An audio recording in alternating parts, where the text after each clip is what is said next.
ፕሬዚደንት ኢሳያስ አፈወርቂ ዝመሓላለፎ መልእኽቲ ዝምልከት እዩ ደጊመ ንመላእ ህዝቢ ኤርትራ ደገን ውሽጥን ዘሎ ኣብዙ ፀቢብ እዋን ኮይኑ ህዝቢ ትግራይ ምናልባሽ ትማሊ ዘበርከቶ ኣስተዋፅኦ ንናፅነት ኤርትራ እንዝክረሉ ንሕና እውን ስለዝኾነ እቲ በዓል ትማሊ እውን ሕሊፍና ኢና ሎሚ እውን ክሕልፍ እፈቱ ምናልባሽ ኣብዚዩ ቅድሚ ናብቱ ዋና ዛዕባይ ምእታወይ ኤርትራውያን እንተሃሊኹም ዮሃና ክትብሉ ትማሊ ዘይመሓላለፍኩም እቲ ዕድል ክትጥቀምሉ እትደልዩ ኤርትራውያን እንተሃሊኹም ክትኣትዉ ትኽእሉ ኢኹም እታ ሊንክ ኣቕሚጠልኩም እኒኹ ኣብ ናይ ቻት ቦክስ ኣብ ዩቱብ ትከታተሉና ብቴሌቭዥን ትከታተሉና ከዓ ብቴሌግራምን ብዋትስኣፕን እንተደዊልኩም ክነቕርበኩም ንኽእል ኢና ዮሃና ክትብሉ ትኽእሉ ኢኹም ሕዚ እውን ገና እዩ ሓለፈን ማለት እየ ኣብ ፅባሕ ናፅነት ኢና ዘለና ናብቲ መደብና ክንምለስ ከለና እንታይ መልእኽቲ የመሓላሊፉ ፕሬዚደንት ኢሳያስ አፈወርቂ ካልኦት መልእኽቲ ዘመሓላለፉ መራሕቲ ፖለቲከኛታት እንታይ እዮም ኢሎም ዝብል ብምቕራብ ክንጅምር ኢና ኣብቱ በዓል ናፅነት ከምቲ ትማሊ ዝገለፅናዮ ህዝቢ ኤርትራ ናፅነቱ ዝረኸበ ብትካቦ ተተኺብሉ ብልመና ለሚኑ ዝረኸቦ እንተይኮነ ቀያሕትን ፀለምትን ደቁ መላምል ደቂ ኤርትራ መናእሰይ ይሰዊ እዩ ልዕሊ 60,000 ሰዊ ኢና ከም እንብሎ ንሕና ብርግፅ ንህና ቃልሲ ንማዕርነታዊ ሓድነት ስለ ዝነበረ ማዕርነታዊ ሓድነት ኣምፂ እዩ ናቶም እውን ናፅነት ስለ ዝነበረ ናፅነት ኣምፂ እዩ ስለዚ ናፅነቶም ተቃሊሶም ተሰዊኦም ክባር ዋጋ ከፊሎም ዝረኸብዎ ስለ ዝኾነ ድሕሪ ናይ 30 ዓመት ቃልሲ ደርጊ ምስ ሓዎም ምስ ህዝቢ ትግራይ ኮይኖም ስዒሮም ናፅነቶም ኣረጋጊፆም እዮም ንናፅነት እዩ ነይሩ ተቃልሲ ከዓ ማለት እዩ ስለዚ እቲ ዝደለይዎ እችፍ ገይሮም እዮም ዝብል እምነት ኣለን ድሕሪኡ ዘሎ እንታይ እዮም ዝብልዎ ካልኦት ዝብል እውን ሓደ መስሓቅ ዝኾኑ ኣገላልፃታት ናይ እንኳ ዓብፅሓኩም ኣለዉ ንሳቶም እውን ክንርኢ ኢና ቅድሚ ኩሉ ግን እንታይ ዝብል መልእኽቲ እዩ ሓሊፉ ህዝቢ ኤርትራ ዝመርሕ ዘሎ ሻዕብያ ፕሬዚደንት ኮይኑ ዝመርሕ ዘሎ ኢሳያስ እውን እንታይ መልእኽቲ ሕለፉ ዝብል ብጣዕሚ ወሳኒት ኮይና ዝረኸብክዋ ሓንቲ ሓፃር ቪድዮ ኦዲዮ ክንብላ ብርግፅቲ መልእኽቲ እውን ክተንብብዎ ብፅሑፍ እውን ስለ ዘሎ እሳ ንረኣያ እሞ ድሕሪኡ ናፍቶም ካልኦት ክንሰግር ኢና ንውሕዳት ካብ ቀንዲ ናይ ፅንዓት ቅያ ክብርታት ንምዝኽኻር ብሓይልን ታዲዳትን ኣይርዕድን ኣይንበርካኽን ንሸጠፍን ዓሎቕን ኣይርዕምን ንወሽለኽለኽን ቆርመፅመፅን ክብረተይን ክብርታተይን ኣይሸይጥን ተፀበበ ኣይጭነቕን ተተረረ ኣይስነፍን ሰሪሐ ኣይደክምን ረሃፀይን ደመይን ህይወተይን ኣይበቀኽን ክሳብ ዕላማይ ዝጭብጥ ኣይሕለልን እዚ ክብርታት እዚ ኪኖ እምነትን መብፅዓን ኣባይታ ብግብሪ ተደጋጊሙ ዝተመስከረ ሕላገታት ባህሪ ህዝቢ ኤርትራ እዩ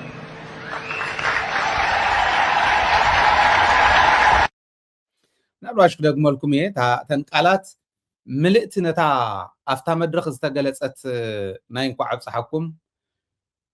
መልእኽቲ ናይ ፕሬዚደንት መልእኽቲ ንህዝቢ ኤርትራ እንኳ ዓብፅሓካ ክብል ከሎ ናይ ህዝቢ ኤርትራ ቃልስን ወፅዓን ክገልፅ ከሎ እዘን ቃላት እዚአን ወሰንቲ እየን ኢለ እየ ዝኣምን ጥቕልል ለቢልነታ ዝነበረት ዝገልፃ እዩ ንውሕዳት ካብ ቀንዲ ናይ ፅንዓት ቅያ ክብርታት ንምዝኽኻር ብሓይልን ታዲዳትን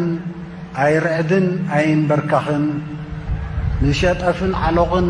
ኣይርዕምን ንወሽለኽለኽን ቆርመፅመፅን ክብረተይን ክብርታተይን ኣይሸይጥን ተፀበበ ኣይጭነቕን ተተረረ ኣይስነፍን ሰሪሐ ኣይደክምን ረሃፀይን ደመይን ህይወተይን ኣይበቀኽን ክሳብ ዕላማይ ዝጭብጥ ኣይሕለልን እዚ ክብርታት እዚ ኪኖ እምነትን መብፅዓን ኣባይታ ብግብሪ ተደጋጊሙ ዝተመስከረ ሕላገታት ባህሪ ህዝቢ ኤርትራ እዩ እዚሁ ርግፀኛ እየ ነቱ ኣብቱ ዕለት ዝሓለፈ መልእኽቲ ጥርንፍ ኣቢሉ ዝሓዘ እዩ ኢለ ስለ ዝሓሰብኩ እየ እዚኣ ዘቕርባ ዘለኹ ስለዚ ህዝቢ ኤርትራ ከምቱ ዝገለጾ ንተህዲድ ናይ ደርጊ ንዕላማ ደርጊ ብፅንዓቱ ስዒሩ ብቓልሱ ስዒሩ ንናይ ናፅነት ባህጉ ብመስዋዕትነት ደቁ ንሞት ብሞት ስዒሩ ዝረኸቦ እዩ እዚዩ ማንም ንየማን ይበል ንፀጋም ፅባሕ ንግሆ እውን ኣብ ዝኾነ ይኹን ጫፍ ናይ ስነ ሞጎት ኮይና ክንክሕዶ ዘይንኽእል ናይቲ ህዝቢ ታሪክ እዩ ታሪክ ብታሪክነቱ ክቕመጥ ስለ ዘለዎ ማለት ስለዚ እዚ እቲ ታሪክ ህዝቢ ኤርትራ ብትክክል እቲ ዝገለጾ ማለት እዩ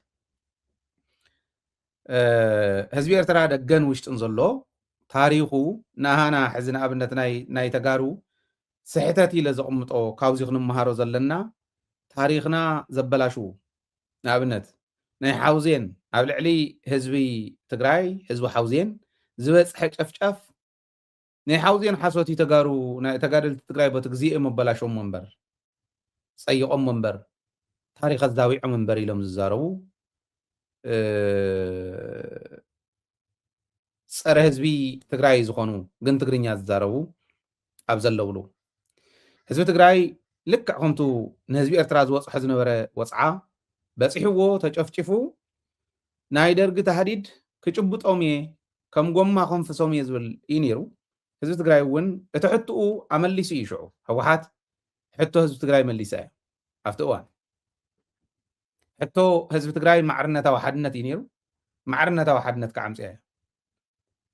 ኣብቲ ግዜ ኮንካ ምግምጋም የድሊ እቲ ታሪክ እንታይ ነይሩ ዝብል ወይ ከዓ ኣብቲ ግዜ ዝነበረ ታሪክ ብደንቢ ምዕሩይ ብዝኾነ መንገዲ መንባብ የድሊ ታሪኹ ዘበላሹ ትግራዋይ ኣብ እንሪእሉ ቦቱ ተገለፀ ደረጃ ታሪክ ህዝቢ ኤርትራ ክግለፅ ከሎ እውን ኣብ እንሪእሉ እዋን ካብዚ ናይ ኤርትራውያን ከይዲ ክንመሃር ክንክእል ኣለና ዝብል እምነት ኣለኒ ስለዚ ደጊመ ንህዝቢ ኤርትራ እንኳ ዓብፅሓኩም ናብ በዓል ናፅነትኩም ክብል እፈቱ ሓውኩም ህዝቢ ትግራይ ናፅነቱ ኣብ ዘረጋግፀሉ ንናፅነቱ ዝገብሮ ቃልሲ ኣብ ጎንኹምኩም ከም እትቃለሱ ከዓ ኣይጠራጠርን ምክንያቱ ሓደ ሓደ ውፅእ ዝበለ ዘረባ ዝዛረቡ ኤርትራውያን ዋላ እንተዘይተሳእኑ ታሪክ ህዝቢ ትግራይ ኣብ ጉዕዞ ናፅነት ህዝቢ ኤርትራ መስዋዕቲ ምኽፋል እዩ ጉዕዞ ናፅነት ህዝቢ ኤርትራ ካብ ወታደራዊ እስካዕ ፖለቲካዊ ቃልሲ ተቃሊሱ ደቁ ገቢሩ ምድጋፍ እዩ ንህዝቢ ኤርትራ ፀላኢ ኣይኮነን ፈታዊ እዩ ፈታዊ ንፈታዊኡ እውን እታ ክባር እታ እንኮ ሂወት መተክእ ዘይብላ ብዓለም ዝኾነ ይኹን ዶክተር ዝኾነ ይኹን ምሁር ክትከኣ ዘይኽእል ሂወት ከፊሉ ደቁ መላምል ደቁ ሰዲዱ ንህዝቢ ኤርትራ ሓጊዝ እዩ ንሕና ንብሎ ኣይኮነን ባዕሎም እቶም ብሽዑ ዝነበሩ ደርጊ ዝገልፀሉ ዝነበረ አንደበት ምልስ ኢልኩም ንድሕሪት መንባብ ከድልየኩም እዩ ምስማዕ ከድልየኩም እዩ ለዚ ህዝቢ ትግራይ ደጋፊኹም እዩ ኣብቲ መንጎ ዝተፈጠረ ጌጋ ኣሪምና ንቕሚት ከም እንሳገር ኣይጠራጠርን እዚኣ ክጋብዘኩም ሞ ክንሳገር ኢና ሌላውም ሁሉ የጦሩ እንትን የነበረው እቅድ አበላሽቶታል እና ብዙ ሰው አልቀዋል ናቅፋ ድረስ ለመግባት ሞክረው ነበረ እዚህ ላይ የሚባል ብዙ ጊዜ አንድ ነገር አለ እንግዲህ እዛ ነበርን የሚሉ ሰዎች የሚናገሩት አለ የግንባር አዛዦች ግን አውጥተው አይናገሩም እንጂ መጨረሻ ላይ ልክ ናቅፋ ከተማ ለመያዝ 17ኛ ክፍለ ጦር ግንባር ቀደም ሆኖ ሲሄድ ከ17ኛ ይልቅ 3ኛ እንዲቀድም ተፈለገ 3ኛ ክፍለ ጦር እንግዲህ መንግስቱ የመጡበት ክፍል ስለሆነ እና ሌሎችም የነበሩት ዘመቻውን የሚመሩ ከዛኛው ስለመጡ ለፕሮፓጋንዳ እንዲመች ብለው 17ኛ እንዲቆይና 3ኛ ክፍለ ጦር እንዲገባ ሲያደርጉ በዚህ መካከል ክፍተት ሻዕቢያ እዚህ ላይ መርሳት የሌለብን ዋናው ተዋናይ ሆኖ ደግሞ ሻዕቢያን ለማዳን የሄደው ወያኔ ነው ስለዚህ የወያኔ 3 ብርጌድም እዛ ሄዶ ተዋግተዋል እነዚህ 3 ብርጌዶች ብዙ ከፍተኛ መስዋዕትነት ከፍለዋል ለውጥ አምጥተዋል በእነሱ በማክሸፉ በኩል እና እጅና ጓንት ሆነው ይሰሩ የነበሩ ነው መጨረሻ ላይ እንደዚህ በጦርነትና በልቂት ሊፈላለጉ ያን ጊዜ ግን ደርግ ጠላታችን ነው ብለው አምነው ይሄንን ነው የሰሩትና እዙ ሕዚ ሰምዕዎ ዝነበርኩም ኮሎኔል ፍሳሐ ደስታ ይበሃል ኮሎኔል ፍስሐ ደስታ ምክትል ናይ መንግስቱ ኃይለማርያም እዩ ምክትል ፕሬዚደንት ናይ ኢትዮጵያ ብደርግ ዘመን ምክትል ናይ ደርግ ዝነበረ እዩ ትግራዋይ ግን ናይ ወያንን ናይ ሻዕብያን ጥምረት ጽምዶ ንደርጊ ከመይ ገይሩ ደኳዕኳዕ ከም ዘበሎ ዋና ተዋሳእ ኮይኑ ሻዕብያ ንምድሓን ካብ ትግራይ በሪሩ ኤርትራ ዝኣተወ ኣብ ናቅፋን ሳሕልን መስዋዕትነት ከፊሉ ሓቱ ዘድሓነ ወያነ እዩ ትግራዋይ ንናጽነት ኤርትራ መስዋዕትነት ከፊልና ኢና ክንብል ከለና ፖለቲካዊ መስዋዕትነት እውን እንተይተረፈ ህዝቢ ትግራይ እቲ ሕዚ ዝኸፈሎ መስዋዕትነት ንህዝቢ ኤርትራ ንናጽነት ህዝቢ ኤርትራ ከምዚ ጌርካ ኢኻ ብዝብል እዮም ኣብ ኢትዮጵያ እቲ ፖለቲካዊ ካምፔይን ዝስራሕ እዚኦም ኩሎም ተረዲኡ ዝኸይድ ለባም ኣካይዳ ክህሉ ብኤርትራ በዚ ኣጋጣሚ ፃውዒተይ ከቕርብ ደጊመ እንኳ ኣብፅሓኩም ናጽነትኩም ብቃልስኩም ብቅልጽምኩም ብደቅኩም ብመስዋዕቲ ደቅኩም ዝረኸብኩም መንበር ማንም ዝተወኸወልኩም ከም ዘይኮነ ናጽነት ህዝቢ ኤርትራ ላዕላውነት ኤርትራ ትግራዋይ ዘይደራደረሉ እዚ ስለ ንፈልጥ እዩ እታ ዝተረፈት ህዝቢ ትግራይ ዝኸፈሎ መስዋዕትነት ኣብ ጎንኩም ጠጠው ዝበለሉ ግዜን ወርቃዊ ታሪኽን ምርሳዕ ስለ ዝነበረ ፍቲ መንጎ እዩ እቲ ኩነታት ተፈጢሩ ለዚ እዚኦም ተዓሪሞም ነቲ ዝተጎድአ ተኻሒሱ ንቅድሚት ከም እንሳገር ኣይጠራጠርን እየ እዚ ክገብሮ ዝኽእል ከዓ ትሰምዑ ሰብ ሓደ ሩባ ሰብ ሓደ እምባ ካብ ንላተም ንላዘብባ ቂምን ዘለመን ገዛይና ሓባ እንደይ ምሕማት ሎምስኮ ሕባ ኣብ ሻይ ደብሳ ስትፀባይ መዓሲና ነዚኦም ምልኪቱ ህዝባዊ ወያነ ሓርነት ትግራይ መልእኽቲ ልኢኹ እዩ ብርግፅ ኣብ ፌስቡክ ፔጅና ኣብ ካልኦት ፕላትፎርምታትና ልኢኽና ኢና ነዚኦም ምልኪቶም ግን ብኢትዮጵያ ዝመፁ ዘለው ኣብ መዓልቲ ናጽነት ኤርትራ ንምንታይ ኣዋጅ ኩናት ተኣውጁ ኣዋጅ ኩናት ኣውጆም እዮም ተሾመ ገመቹ ጀነራል ተሾመ ገመቹን ጀነራል ኣበባው ታደሰን ዝተዛረብዎን ክልተ ክነቕርብ ኢና ነበይንን ኣብ መዓልቲ ናጽነት ኤርትራ ተልከቲል ክንይ ተኸዳን ክንጭፍልቀክን ኢና እዩ ቃል ብቃል ዝበልዎ እሱ ክነቕርቦ ኢና ቅድሚኡ ግን ህወሓት መበል 35 ዓመት በዓል ናጽነት ህዝቢ ኤርትራ መሰል ዓርሰ ውሳንኡ ንኸረጋግጽ ደቁ ገቢሩ ምስ ሕዋቱ እውን ሓቢሩ ዝገበሮ ቃልሲ እዩ ለዚ መሰል ዓርሰ ውሳነ ህዝቢ ኤርትራ ዝተኸበረ ሃገረ ኤርትራ ትበሃል ተመስረተት ብቅልጽም ኤርትራውያን እምበር እቶም ታሪኻውያን ጸላእቲ ህዝቢ ኤርትራ ኮነ ህዝቢ ትግራይ ዝተኸውሉ ከም ዘይኮነ ዝገልጽ መግለፂ እዮም መውፅኦም ሕወሓት ሕውነትና ርክብና ከምቲ ቀደም ክምለስ ሓቢርካ ጸላኢኻ ናይ ምምካት ሕውነታዊ ጉዕዞ ክህሉ እቲ ሕዚ ዝተጀሚሩ ዘሎ ኣፋፍነት ሰላም ክቕጽል ብደንቢ ክጉልብት ዝገብር መልእኽቲ እዩ ልኢኹ ወዲ ሕወሓት ማለት እዩ ኣብዚ ግን ብጣዕሚ ዘስሓቐኒ ሓደ ኣብቲ ናይ እንኳ ኣብፅሓኩም ዝብል መልእኽቲ ሓንቲ ደብዳቤስ ሓንቲ ስኢላ መልእኽቲ ኣብ ሶሻል ሚድያ ተለጠፈት ብጣዕሚ ኣስሒቓትኒ እዚኣ ዮሃና ህዝቢ ኤርትራ ሳላ ቃልስኻ ቀተልትኻ ቀይርካ እዩ ዝብል ኣሽሙር እንድያ እኒሃ ጌታቸው ረዳይ ፅሒፍዋ ቀተልትኻ ቀይርካ 35 ዓመት ኣብ ሕሰብን መከራን ዘለኻ እዩ ዝብል ኣብ ላዕሊ ዝኒሄ ያው እቱ ናይ ፍሪደም ጉዳይ ኣቐሚጡ ዝጥቀሞ ሪፈረንስ ተጠቂሙ ኣብ ናይ ኤርትራ ናጽነት መዓልቲ ቀተልትኻ ቀይርካ እዚ ስርዓት ሻዕብያ ቀታሊ እዩ እዩ ዝብል ዘሎ ጌቾ ቀተልትኻ ቀይርካ ኣብ ሕሰብን መከራን ን35 ዓመት ቀተልትኻ ቀይርካ ኣብ ሕሰብን መከራን ዘለኻ ህዝቢ ኤርትራ ኢሉ እዩ ኣቐሚጡኒ ጌቾ ኣነ ሓደ ግዜ እንታይ ኣሎ ይመስለኩም እዞም ቃላት እዚኦም መተዓዛዘቢ እዮም ክኾኑ እምበር እቲ ህዝቢ እንተሲቕተሎ እንተሲሕረዶ መንግስተ ኢሉ እስካዕ ዝተቐበሎ እንታይ ኢኻ ክትብል ብርግፅ ርእቶ መሃብ ይከኣል እዩ ኣብዛ ወርቃዊት ዕለት እዚኣ ግን እታ በዓል ናጽነት እንተነኣሰ ጌታቸው ረዳ ልክዕ ኤርትራውያን ሃገር ከም ዘረጋገፅዎ ትግራይ ትበሃል ሃገር ናይ ምምስራት ዕድል ነይርዎ ሌጀንድ ኮይኑ ናይ ምንባር ዘለዓለም ኣብ ታሪክ ትግራይ ሃገር ዘምፀ ሃገር ዘውሓሰ ተባሂሉ ናይ ምጽዋዕ ዕድል ነይርዎ ጌታቸው ሕዚ ካብ ድኽመት ካብ እውን ዘይምምሃር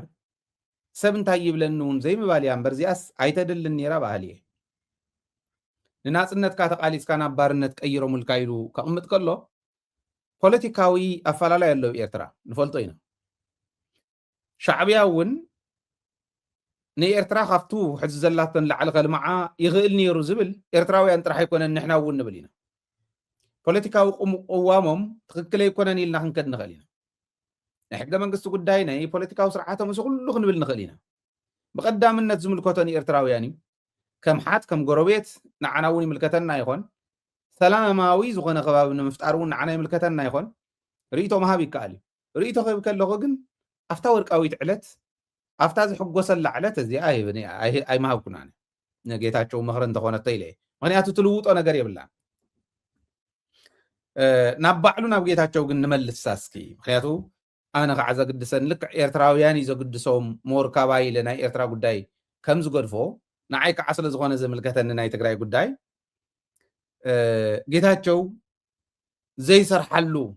ምንም ዓይነት ኣስተዋፅኦ ዘይገበረሉ መስዋዕትነት ዘይከፈለሉ ልዕልና ረኺቡ ነይሩ ኣብ ትግራይ ተደማፅነት ረኺቡ ነይሩ ኣብ ትግራይ ተሸዊዱ ኢትዮጵያዊ ንኣብይ ኣሕመድ ከም ዝሃቦ ልክዕ ንጌታቸው ሳኒታይዘር ኢልና ነይሩ ሳኒታይዘርነቱ ግን በትንሕና ዝሓሰብናዮ እንተይኮነ ታሪክ ትግራይ እንዳፀረገ ብምጉዳፍ ብምድርባይ ታሪክ ትግራይ ፀለሎ ብምቕባእ ኮይኑ ወዲእዎ ሕዚ ጌታቸው በታ ህዝቢ ትግራይ ዝኣመኖ ልክዕ እንተ ዝኸድ ነይሩ ኣብ ደገነ ውሽጥን ዘሎ ትግራዋይ ሳኒታይዘር እንዳበሎ ብናይ ጌታቸው ናይ ምዝራብ ክእለትን ቦቶም ሓሲቦም ጽሒፎም ዝውዎ ዝነበሩ ናይ ምሕሳብን ናይ ምፅሓፍን ክእለትን ተናቢቡ እንተ ዝኸድ ነይሩ ታዘላቶ ታዝና ተጠቂሙ ህዝቢ ምምራሕ እንተ ዝኽእል ነይሩ ምዕራብ እስካዕ ሕዘይ መፀንሕን ጸለምቲ እስካዕ ሕዘይ መፀንሕን ክንመፁ ኢና ከመይ ንእተዎ ዝብል ክንሪኦ ኢና ኣይመፀንሐን መንግስቲ ኢትዮጵያ እውን ኣብ ልዕሊ ትግራይ ክንድቲ ዝዕንደረልና ዘሎ ኣይመዓንደረልናን እቲ ፀገም ናይ ጌታቸው ፀገም እዩ እቲ ፀገም ናይቶም ዘታለልዎ ብድሕሪኡ ኮይኖም ናብ መንገዲ ዕንቅፋት ዝመርሑ ዝነበሩ ናይ በዓል ጻድቃን ፀገም እዩ ሕዚ ሞራል ሃሊዎ ጌታቸውስ ቀተል ተቐይርካ ኢሉ ንህዝቢ ኤርትራ ክነግር ከሎ ናብ ህዝቢ ትግራይ ብዘመነ ጌታቸው እንተትለኣኽ ነይራ ዋላ ሕጂ እውን እንተተላኢኻ ካብ ቀተልትኻ ናብ ቀተልትኻ ትኸድ ዘለካ ህዝቢ ትግራይ ኢሉ ዝፅሕፍ ኤርትራዊ ኣይሰኣንን ምክንያቱ ጌታቸው እኮ ናይ ትግራይ መራሒ ተባሂሉ ዝተሾመ ሰብ ግን ምስ ቀተልትና ኮይኑ ብረት ዓሚሮም ብረት ኣልዒሎም ደጀና እዩ ኢሎም ንፀላኢ ደጀን ኢሎም ቆፂሮም ብረት ኣልዒሎም ናብ ዓዶም ዝትኩሱ መናእሰይ ዘፍሪ ዘሎ ሰብ እዩ ተጋጊዮም ዝኸዱ ዘለዉ ግን ኣብ ዝኾነ እዋን ተመሊሶም ናብ መስመሮም ዝኣትው ኢልና ንኣምኖም ዓድኹም ቅተሉ ኢሎም ዓድኹም ጨፍጭፉ ኢሎም ይሰዱ ካብ ዘለዉ መራሕቲ ሓደ እዩ ሕዚ ኤርትራ ከምኡ ስለ ዝበሎ ይኮነን ናብ ባዕለይ ከምፆ ከለኹ ብሰንኪ ጌታቸው ብሰንኪ ጻድቃን እንኾኖ ዘለና ስለ ዝፈልጥ ብደንቢ ጌራ ክትገልፀለይ ትኽእል ሪሰንትሊ ናይ ውድብ ናጽነት ትግራይ መግለፂት ኣስታውሱ በዓል ደጀን ተጋርዮም በዓል ዓለም ሰገድ ተጋርዮም ደጀንን ዓለም ሰገድን ናብቱ ዓሚቕ ስሕተት ንኽኣቱ ዝገበሮም ጻድቃን እዩ ናብኡ ከኣቱ መንገዲ ዝኸፈተሎም ጌታቸው እዩ ኦረዲ ጀሚሮም መራሒ ኮንካስ ባይዞ ኣብ ዓለም ኣብ ናይ ዓለም ታሪክ ካቢኔ ሙሉእ ማለት ሰኢልና ፖለቲካሊ ኮሬክት ንምዃን ክልተ ሰለስተ እውን ስለ ዘለው ዝተረፉ ብጀካ ክልተ ሰለስተ ንሶም እውን ጉባኤ ንኣቱን ኢሎም ንክሕሰሙ ገይሮም ዘትረፍዎም ካቢኔ ከም ዘለዎ ሒዙ ዝኸድዐ መራሒ ኣብ ዓለም ኣሎ ዶ እንተተባሂሉስ ሃገር ስለ ዘይኮና ሶፋር በሃገርነት ደረጃ ኣይክምዝኑናን እምበር ጌታቸው ረዳ በይኑ ኮይኑ ካቢኔ ሙሉእ ሒዙ ዝኸድዐ ዓዱ ዝኸድዐ ህዝቡ ዝኸድዐ ካቢኔ ሙሉእ ኣታሊሉ ዝኸድዐ እንታይ ሞራል ኣለዎ ሕዚ ከምኡ ክብል ንበዓል ደጀን ንበዓል ገለ ደጀን ኩምስ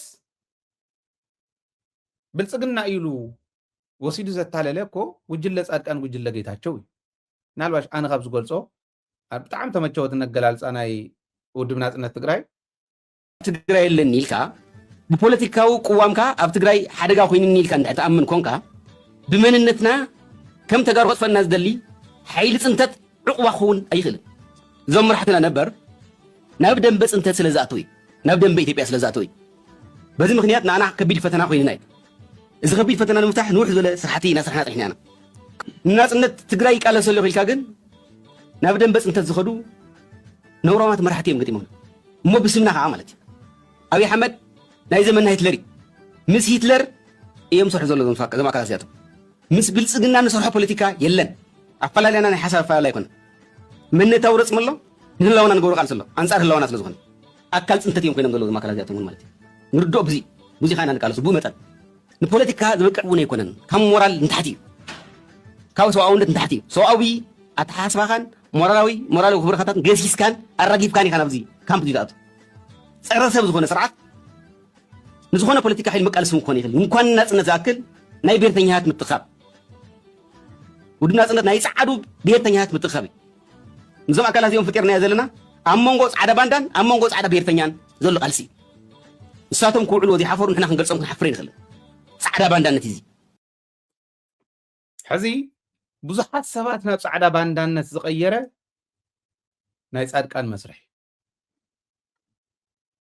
ብዙሕ ሰብ ሓዚኑሉ እዩ ነቲ ናይ ጻድቃን መስርሕ ቦታ ዝፈጠረሉ ናይ ጌታቸው ኣካይዳ እዩ ከምዚኣ ገይሮም ዶ ገሊፆማ ውድብ ናጽነት ትክክል ከዓ እዮም ምንም ጥርጥር የብለይን ሕዚ ከምዚ ገይሮም ዝባኸኑ ዝመኸነት ተሓሳስባ ዘለዎም ሰባትስ ነታ ናይ ናጽነት መዓልቲ እንኳ ዓብፃሕካ ንበዓል ናጽነትካ እንተነኣሰ ሃገር ወኒንካ ኣለኻ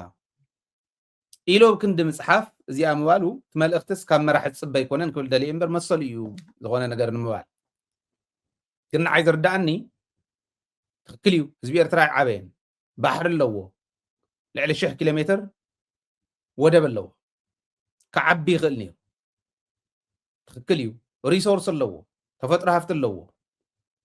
معدن اللو تأمر متى سرحنير إزيهم كلهم جن ناي بوليسي حتى تاتنبر نهاجر نحت حتى مليسهم ما يمرني دحرنا هاجر نت حتى دحرنا ناس نت حتى زموس يوم بملهم زيهم نحنا ناس نت كازير رجاجس كا أبتحتي تشقوان وانكا قتالي شفت أفسب سرود سب زخونه مرحن دا مرحكاس ናጽነት ካንተ የረጋገጽካ ናጽነቱን ዘረጋገጸ ናይ ፖሊሲ ዝምቡዕነት ኣለካ ናይ ፖሊሲ ሕመቕ እንይኩም ክትዓዊ እንዳኻልኩም ዘይዓወኹም ናይ ፖሊሲ ሽግር ኢልካ ንምዝራብ ኣብ እዚልካ ክንዲ ምዝራብ ነቲ ናጽነት ዘምጻሉ ቀተልቲ ኢኻ ቀይርካ እምበር ናጽነት ኣይኮነን ይትመልእኽቲ ጽምብላሊ ዒስያ መቐመጫ እንተይ ከደነት መሬት ከደነት ይባሃል እንታይ ናጽነት ኣለዎ ንግሉ እስኪ ንኣብነት ትግራይ ሞግደፍዎ ጌታቸው ነፃ ዘውፃ ትግራይ የላን ርኢናዮ ስለ ዝኾነ ንባዕሉ ናጽነት ዘይብሉ ከምቲ ባዕሉ ዝገለጾ ዝበልዖ ሜኑ እንታይ ተረፈ ዝመርፀሉ መራሒ ዘለዎ ጌታቸው ዝኽደኖ ክዳን ዝሓድረሉ ገዛ እንታይ ተረፈ ዝዛረበን ዘረባ በብመድረኸን ዝዛረበን ዘረባ ዝፅሕፈን ፖስትስ ዝውስነሉ መራሒ ዝሓዘ ናይ ግላዊ ናይ ውልቃዊ ናጽነቱ ከረጋግጽ ዘይከኣለ ሰብ እቲ ሃገር ዘረጋገጸ ህዝቢ ኣብ ክንዲ ጽቡቕ ጅማሮ ጽቡቕ መራእያ እዩ ህዝቢ ትግራይ ንሕና እውን ኣስተዋፅኦ ጌርና ኢና ናጽነት ኤርትራ ተሰዊእና ኢና ተቃሊስና ኢና ሓጊዝና ኢና ስለዚ ናጽነት ኤርትራ ተረጋጊጹ ርኢናዮ ናይ ፖሊሲ ጸገም ዋላ እንተሃለዎ ክተስተኻኽልዎ ዝግባኣኩም ምክንያቱ ፖሊስ እንድሕር ዝርድኦ ኮይኑ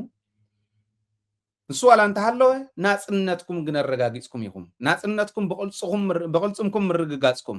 ብትካዎ ዘይረኸብኩሞ ምዃኑ ንሕና ኢና ምስክር ምክንያቱ ንሕና እውን ተሰዊእናሉ ኢና እዚ ኢልካ ገሊጽካ ነገር ግን ረኽቢ ህዝቢ ትግራይን ህዝቢ ኤርትራን ብጣዕሚ ወሳኒ ናብ ዝኾነ ደረጃ ክሰጋገር ሕዚ ዝኒሄ ናይ ጽምዶ ጥርጣረታት ተጸሪጉ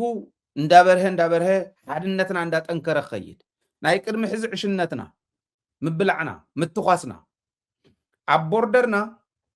ኣትክልተ ብክንዲ ምትካል ዘፍሪ ገባር ዕዳጋ ዝለዋወጥ ማሕበረሰብ ብክንዲ ክህሉ ምግባር መዳፍዒና ንለዋወጥ ነርና እዚ ጌጋ እዩ ሕዚ እውን ሪሰንትሊ ገና ዘይደረቀ ደም ኣብ ትግራይ ኣሎ እዚው ክትክሕስዎ ተስፋ ይገብር ከም መራሒ ተስፋ ይገብር ምስ መራሕቲ ኤርትራ ተራኺበን ምዝታይ እውን ድልው እየ ከምዚ ክገብር ክእል እየ ስለዚ ጓዕ ፀሓካ ህዝቢ ኤርትራ ወይ ዝያልካ ምሕላፍ ብዙሕ ፋይዳ ኣለዋ ኣይተንዕቐካን እውን ግላዊ ናይ ባዕልካ ውልቃዊ ናፅነት ዘረጋገፅካ ነቱ ሃገራዊ ናፅነት ዘረጋገፀ ህዝቢ ከምኡ ምባል ግን መመዘኒት እያ ምናልባሽ ያው ተጋሩ ተባሂሎም ናይ ትግራይ መራሕቲ ተባሂሎም ስለ ዝቁፀሩ ንዓና እውን ስለ ዘፅርፉና እየ ዘልዕሎ ዘለኹ እምበር ጌታቸው መሰሉ እዩ ከምኡ ክብል ኣነ ሃይለ ክእሩ ሞደል ኣይኮነ እዚዩ ካብቶም ሕዚ ኣብ በዓል ናፅነቱን ህዝቢ ኤርትራ መፀናካ ጨፍለቕናካ እንታይ ዝበለ እቺ ምንነው ፍከራ ናት ጨወት ናት እየተንጫጫች ነው እንደው እናጠፋታለን ምናምን ተሾመ ገመቹ ዝበሃል ሓደ ጀነራል ከስማዓኩም እዩ ናይ ጀነራል ኣበባ እውን ከምኡ እዩ እዚኣቶም ጀሃራታት ኣብ ዘለውሉ ጌታቸው እውን በዚሁ ኣሽሙር ክዛረብ ከሎ ኣነ ከመይ ዘይረኣዮም እቲ ፅምዶ ንብሎ ዘለና ሓደጋ የብሉን ማለት ኣይኮነን ግን ትጥቕሙ ከመይ ዘይረኣዮም ብጣዕሚ ዝገርመን ሓደጋነቱ እንዳውገድና ክንከይድ ከዓ ስማርት ዝኾነ ትግራይ ሓድነታ ጠንኪራ እያ ሓደጋ እንተሃልይዎ እውን ክትቅልብሶ ትኽእል ፀገም ከይመፅእ ፖለቲካዊ ካልኩሌሽናት ከይህልውዎ ግዕዘ ከይህሉ ክነፅርዮ እንተኮይንና ከምታ ደደቢት እንገብራ ታፅምዶ ካባና ንላዕለይ ትድግፍዋን ታፅምዶ ከዓ ለይትን ቀትርን እንከታተላ ኢና ፀገም እንተሃልዩ ንዝምልኮቶ ፅሒፍና ነብፅሕ ኣብ ሚድያ ዘድሊ እንተኮይኑ ብሚድያ ነውፅእ ምክንያቱ ህዝቢ ኤርትራን ህዝቢ ትግራይን ዘድልዮ ተፃሚዱ ሓደ ኮይኑ ዝነበረ ጉድኣት እውን ክሒሱ ተኸሓሒሱ ክዘልቕ ስለ ንደሊ ማለት እዩ እዚኣ እታ ተዋፀና ተልእኮ ናይ ኣብዪ ኣሕመድ ግን ንጌታቸው ከመይ የዛርቡ ከም ዘሎ ራእይዎ ኣብ መዓልቲ ናፅነቶም ንኤርትራውያን ክልተ ጀነራላት ወፂኦም ኣብ መዓልቲ ናፅነቶም ክልተ ጀነራላት መፈራርሒ ልኢኾም ብርግፅ መፈራርሒ በታ ናይ ኢሳያስ ኣገላልፃ ክንሪኣ ኢና ደጊምና ከመይ ዝበለ ህዝቢ እዩ እቲ ህዝቢ ኤርትራ እቲ መልእክቲ ዝሕልፎ ዘሎ እውን እንታይ ዓይነት መልእክቲ እዩ ዝብል ብደንቢ ጌርና ክንሪኦ ኢና ክንሪኦ እውን ስለ ዘለና ማለት እየ ደጊመ ከምፃ እየ ሕዚ እንተይኮነ ፀኒሕና ኣብ መወዳእታ ከባቢ መዛዘም ክንገብራ ኢና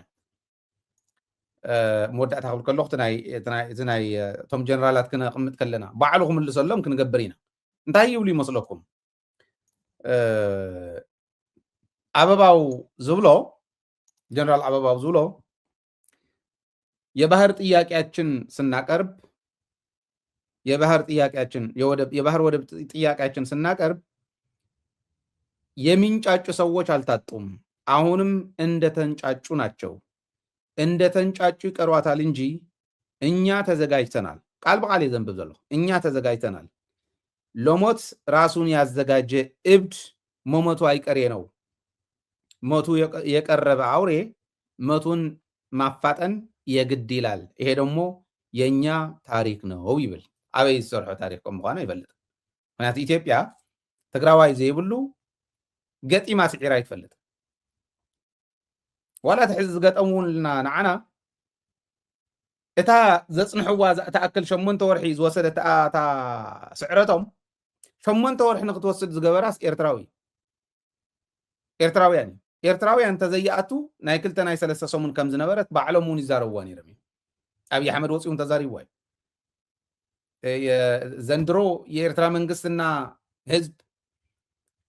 የኤርትራ ሰራዊት ባያግዘን ኑሮ ምን ሊፈጠር እንደሚችል መገመት አዳጋች ነው ይብል ነይሩ። ተጋሪዮም ንሰሙ ምንም ጥርጥር የብሉን። ሓደ ኢና ሓደ ሃገር ምዃን ግዴታ ኣይኮነ ሓደ ህዝቢ ግን ኢና ባዕሉን ዋዕሉ ስለ ዝኾነ 8 ወርሒ ወሲዱ ኣብ 8 ወርሒ ግን ጭሩእ ደጉኢሉ ኩሉ ንኽሃድም ዝገበረ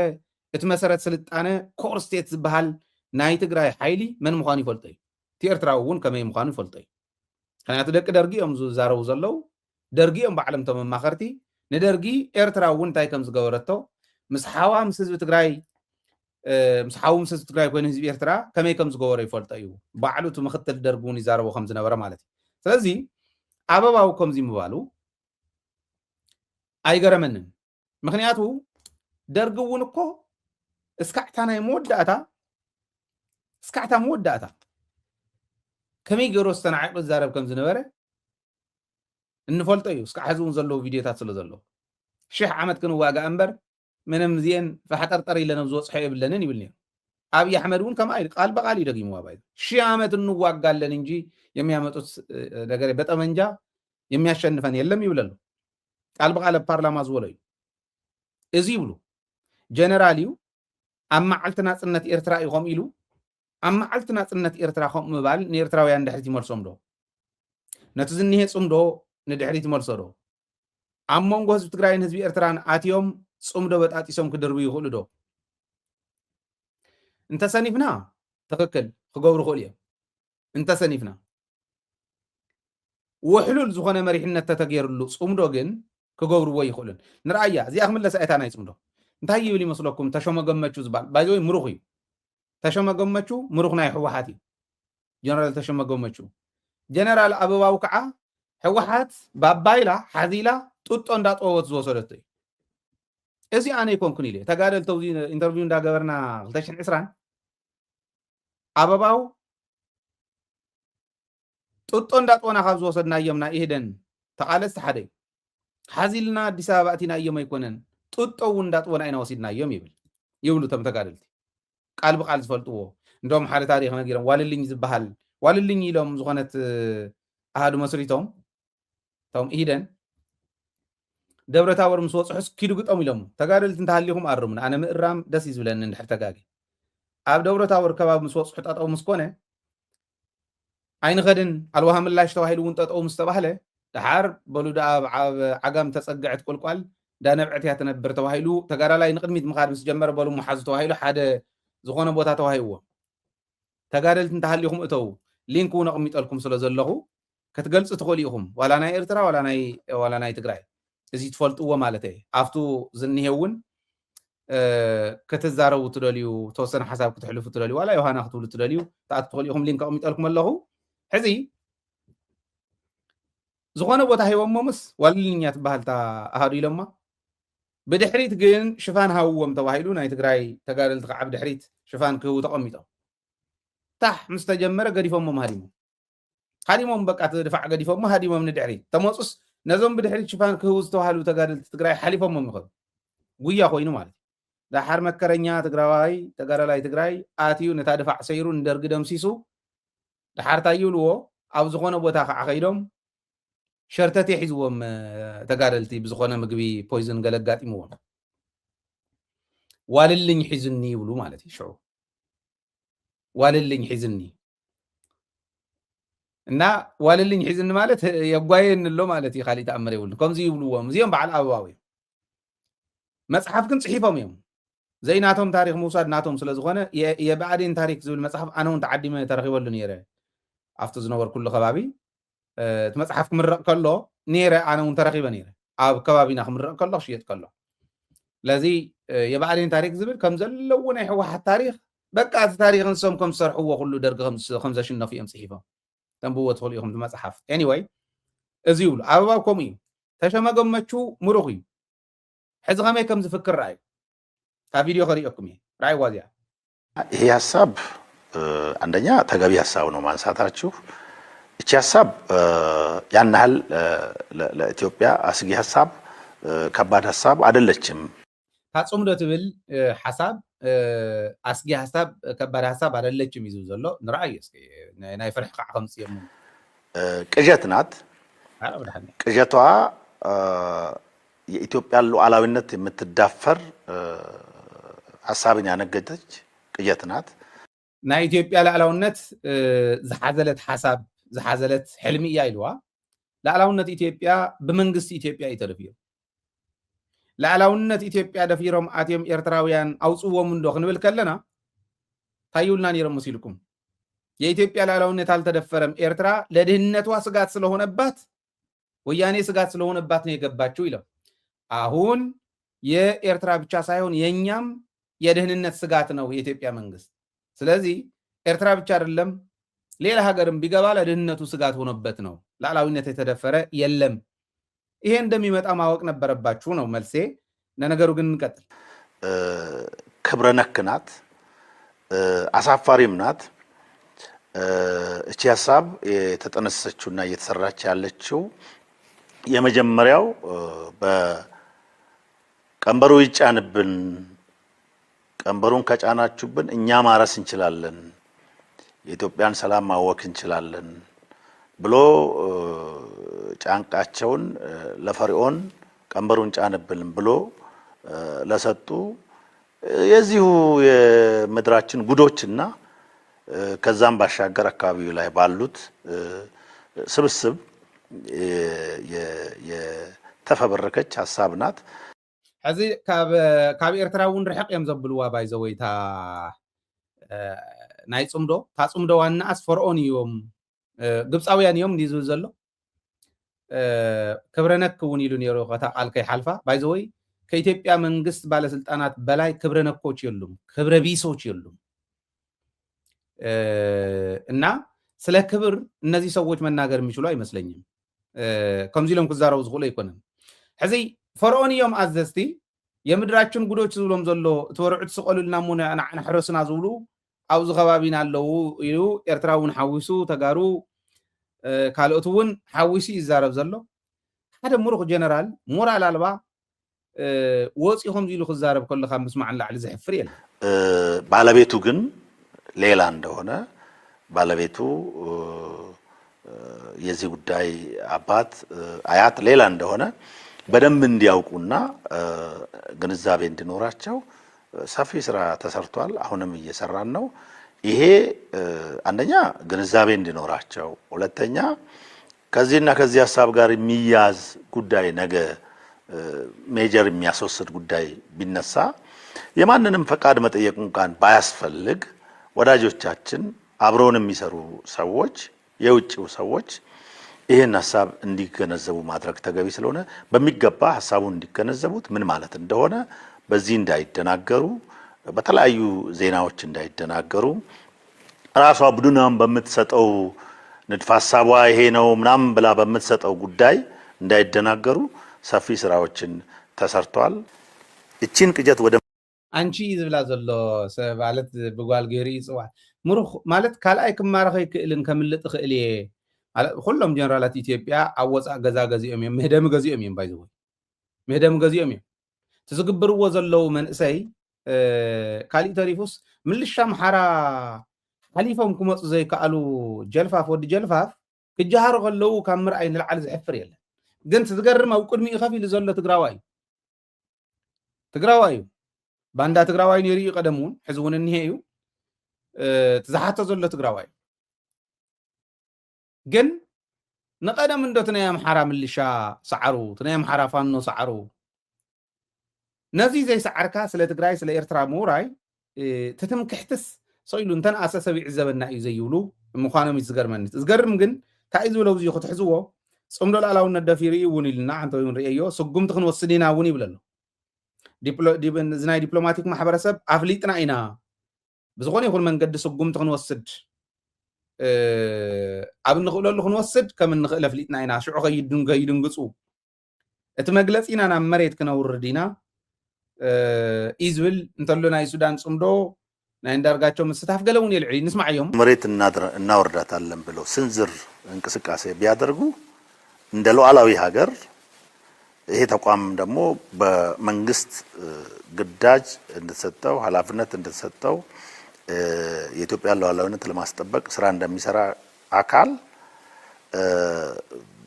ሰንበሳት እንደሚቀልጥ ይቀልጣሉ ብለን ነው ምናስበው ምናምነው። ጠዋፍ ወይ ሽምዓ እውን ብሓዊ ከም ዝመክኽ ኦኬ ሽምዓ ብሓዊ ከም ዝመክኽ ክነምክኾም ኢና ይብለካ ኣሎ። ተመልከት ሕዚ ይሄን ወዚህ ደረጃ የሚወስዳቸው ጉዳይ ምንድን ነው? ድርድር የለውም። ኮምፕሮማይዝ የሚደረግ ጉዳይ አይደለም። የሉዓላዊነት ጉዳይና በሉዓላዊነታችን ላይ ቅጀትን የመከረች ግሩፕ አለች። እቺ ግሩፕ ይሄን ነገር ተግባራዊ ያደርጋለሁ ብላ ስንዝር መሬት ብትንቀሳቀስ ቅድም እንዳልኩት ሰንበሳት እንደሚቀልጥ ደጋግሞ ይቀልጧታል እንጂ ኢትዮጵያ ላይ የምትፈጸም በኢትዮጵያ ላይ ሉዓላዊነቷን የሚያሰጋ ወይ ደግሞ ሰላሟን የሚያናጋ ነገር አይፈጸምም። ይሄ ፕራይመሪ የኛ የዚህ ተቋም ስራ ነውና መንግስት በሚያስቀምጠው አቅጣጫ ስራዎችን እንሰራለን። ይሄን የምንልበት ዋናው ምክንያት አንደኛ ኢን አድቫንስ ለዲፕሎማቲክ ማህበረሰቡ ይሄን ነገር አዌር የማድረጉ ስራ ተሰርቷል። they know about it። ሁለተኛ ደግሞ ይሄንን አልፎ በዚህ በጸረ ሉዓላዊነታችን እንቅስቃሴ ላይ የሆነ ነገር እናደርጋለን ብለው ቢሰሩ የተዘጋጀላቸው አጸፋ የሚያቀልጣቸው ነው። ኦኬ ሕዚ ከም መራሕቲ ክሓስብዎ ዘለዎም ዕሪኻ ክሕሰበሉ ዘለዎ ማለት ዝነዓቕ ጸላኢ